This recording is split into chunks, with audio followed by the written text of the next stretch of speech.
Hola, ¿qué tal? ¿Cómo están? Espero que se encuentren ustedes muy bien, cuidándose muchísimo y encomendándose siempre a la protección y providencia de nuestro Señor. El día de hoy compartiré una breve reflexión sobre el Evangelio que será proclamado el domingo 26 del tiempo ordinario, ciclo B. Del Santo Evangelio según San Marcos. En aquel tiempo, Juan le dijo a Jesús: hemos visto a uno que expulsaba a los demonios en tu nombre, y como no es de los nuestros, se lo prohibimos. Pero Jesús le respondió: no se lo prohíban, porque no hay ninguno que haga milagros en mi nombre que luego sea capaz de hablar mal de mí. Todo aquel que no está contra nosotros está a nuestro favor. Todo aquel que les dé de beber un vaso de agua por el hecho de que son de Cristo, les aseguro que no se quedará sin recompensa. Al que sea ocasión de pecado para esta gente sencilla que cree en mí, más le valdría que le pusieran al cuello una de esas enormes piedras de molino y lo arrojaran al mar. Si tu mano te es ocasión de pecado, córtatela, pues más te vale entrar manco en la vida eterna que ir con tus dos manos al lugar de castigo, al fuego que no se apaga. Y si tu pie te es ocasión de pecado, córtatelo, pues más te vale entrar cojo en la vida eterna que con tus dos pies ser arrojado al lugar de castigo. Y si tu ojo te es ocasión de pecado, sácatelo, pues más te vale entrar tuerto en el reino de Dios que ser arrojado con tus dos ojos al lugar de castigo, donde el gusano no muere y el fuego no se apaga. Bueno, extraordinario texto lleno de significados, con frases duras. Aparentemente el Señor nos presenta una serie de dichos que son francamente inaceptables, inalcanzables, absurdos para la razón humana. Sin embargo, si atendemos al género literario, si atendemos al contexto cultural en el que fue escrito este texto del Evangelio de Marcos, si atendemos a la mentalidad de los hombres bíblicos, a los símbolos que utilizaron para darnos su mensaje, entonces veremos que realmente, sin dejar de ser enseñanzas radicales de Jesús, sin embargo, están al alcance de nuestra mano si nos dejamos mover por la gracia del Señor y ponemos todo de nuestra parte. Este texto, como todos los textos bíblicos, tienen como finalidad no el asustar al creyente, no llenarlo de miedo, no provocar la conversión por miedo. Ese es solo un recurso literario. Lo que se pretende es revelar, clarificar, iluminar el entendimiento del creyente para que inicie un camino de total plenitud y liberación. Veamos algunos de los elementos de este texto extraordinario. En aquel tiempo, Juan, la expresión en aquel tiempo nos ubica inmediatamente en el tiempo mesiánico, en el tiempo de la salvación definitiva, en la que Yahvé iba a actuar para salvar a su pueblo. En aquel tiempo no es una referencia propiamente histórica, cronológica, es una referencia abierta a todos los tiempos. Hoy, igual que hace casi 2000 años, que Jesús se hizo presente, que llegó como Mesías, Hijo de Dios, hoy también sigue siendo en aquel tiempo.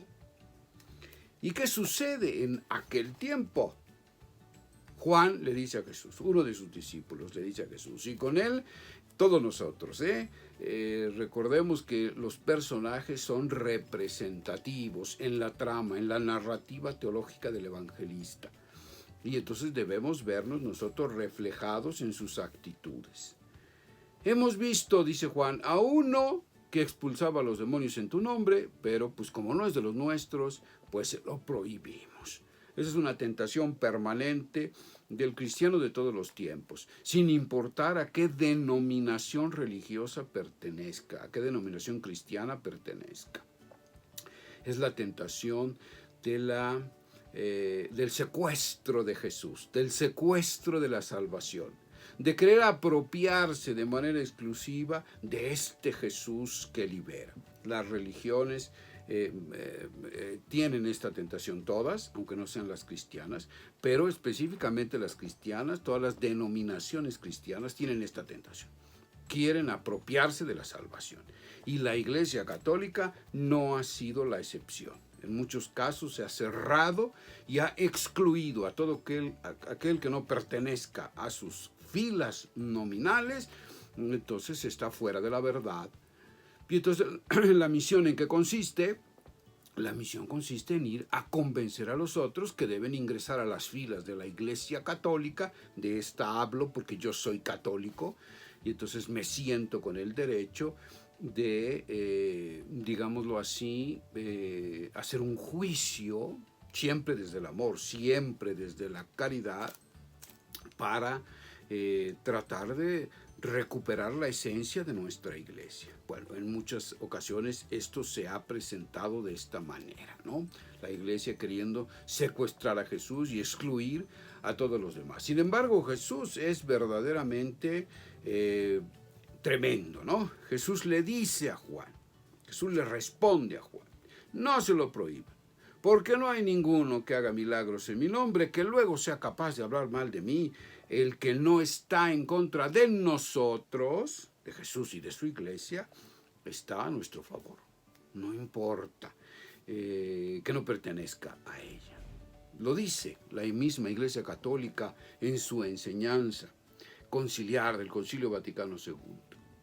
Todo hombre de buena voluntad, que vive según la ley natural del amor, que busca construir un mundo de justicia, de paz, de amor para los otros, de equidad, de respeto, de igualdad, es alguien que está siguiendo a Jesús, que está haciendo milagros, milagros liberadores, milagros de salvación para los demás.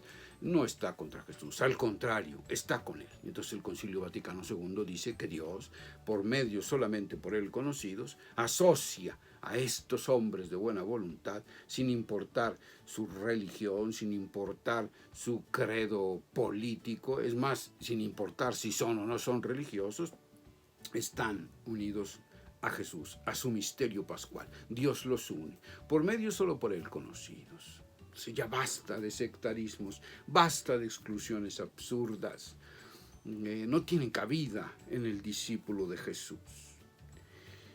Aquel que sea, y Jesús, entonces Jesús dice algo durísimo, al que sea ocasión de pecado para esta gente sencilla, o sea, ocasión de escándalo, aquel que se oponga a ellos, aunque no sean de su denominación religiosa, aquel que se oponga y sea piedra de tropiezo para ellos, más le valdría, dice Jesús, que le pusieran al cuello una de esas enormes piedras de molino y lo arrojaran al mar. Es una imagen terrible, ¿no?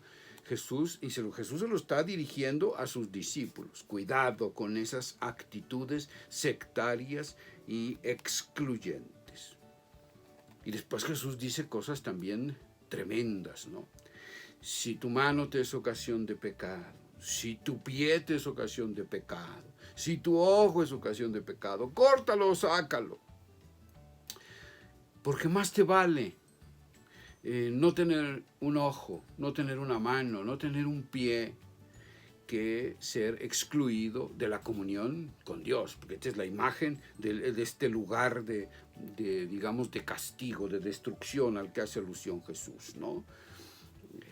Córtalo. ¿Pero qué está diciendo Jesús? Está diciendo que literalmente nos cortemos la mano, el pie, el ojo, si este nos es ocasión de pecado. No se está refiriendo a eso Jesús. Hay que acudir al simbolismo. solo explicaré a uno de estos símbolos para que el video no se haga demasiado extenso. Por ejemplo, cuando habla Jesús de cortar la mano, ¿a qué se refiere? La mano es símbolo de la capacidad del hombre para construir su historia, para transformar el mundo. Es el hombre en cuanto capaz de transformación de su realidad. Bueno, si la manera en la que estás queriendo transformar tu realidad es a través de la exclusión, a través del sectarismo, a través de la discriminación de otros porque no piensan como tú, porque no sienten como tú, porque no viven como tú la fe, quizás, esa manera es maligna. Esa manera te va a llevar a la destrucción. Por eso Jesús te dice, mejor córtala. Es decir, corta esa manera de actuar en el mundo, esa manera en la que tú piensas que se puede transformar el mundo, porque no es la manera de Dios, córtala. La única manera de Dios es la de la inclusión, es la manera del respeto, de la tolerancia, de la acogida de la diversidad. Entonces todo tu actuar tiene que ir en esa línea, tienes que acoger a los otros. Tienes que aceptar que también en los otros hay verdad, hay bondad, hay luz, hay belleza. No solo lo que tú piensas o solo lo que tú crees es lo que vale. Con respecto al pie, el pie simboliza la capacidad de hacer éxodo, de salir de la esclavitud, de caminar hacia la tierra de la libertad. Bueno, Jesús dice, si tu manera de caminar en el mundo, de dirigirte hacia una determinada meta que según tú es trascendente, pasa por el camino de la exclusión y de la intolerancia, ese caminar te va a llevar a la destrucción, no te va a llevar a la comunión con Dios, te va a llevar al fracaso total, a la frustración definitiva de tu ser, de todas tus pulsiones que anhelan la trascendencia. Córtate ese pie, córtate esa manera de caminar y dirígete por la senda que marcan las huellas de Jesús Mesías, Hijo de Dios. Los ojos hacen referencia a la luz de la fe, a la manera de entender la realidad. Lo que está diciendo Jesús es, si tu manera de entender la vida, de entender las relaciones humanas, pasa también por el tamiz de la exclusión, por el tamiz del no respeto a los demás, de la no acogida a la diferencia, entonces también tu manera de entender el mundo y la vida te llevará directamente al fracaso. Espero que esta reflexión coadyuve para que todos vivamos de una manera más adecuada el maravilloso mensaje de Jesús de Nazaret. Cuídense muchísimo, nos vemos en nuestra próxima cápsula de reflexión o comentario al Evangelio. Gracia y paz.